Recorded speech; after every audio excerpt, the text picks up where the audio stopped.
شریف میں ہے، میرے کریم نے فرمایا حضرت آدم علیہ السلام کی اولاد، میرے کریم نے فرمایا اس دن، قربانی کے دن، اللہ پاک کوئی ایسا عمل قربانی سے زیادہ قبول نہیں کرتا.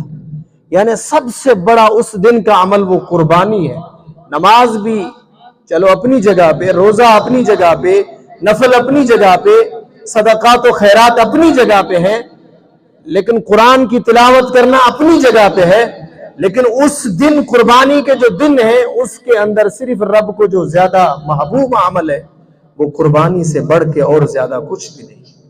یہ اللہ پاک کے محبوب علیہ السلام ارشاد فرماتے ہیں ان الدم لیقع من اللہ بمکان قبل ان یقع من الارض فطیبوا بها نفسا. بے شک قربانی کے جانور کا خون زمین پر گرنے سے پہلے اللہ کی بارگاہ میں قبول ہو جاتا ہے. اللہ کی بارگاہ میں قبول ہو جاتا ہے خون کے قطرے گرنے سے پہلے زمین پہ.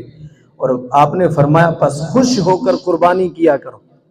ایسے نہ کہ یار میں نے تو پیسے زیادہ بھر لیے، میرے تو پیسے ختم ہی ہو گئے، اس سال تو مجھے کرنی نہیں تھی لیکن دوستوں نے کہا.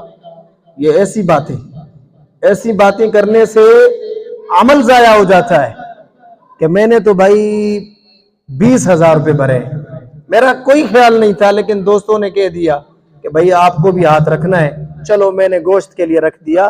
تو تمام کی تمام جو بھی 7 حصے والے ہیں، 6 اور ہیں، ان کی بھی قربانی ضائع ہو گئی ہے. تو لہٰذا جب بھی کوئی بندہ آپ چنے تو صحیح بندہ چنے کہ واقعی یہ اللہ کی رضا کے لیے اور رب کے رسول کی رضا صلی اللہ علیہ وسلم کے لیے یہ کام کر رہا ہے.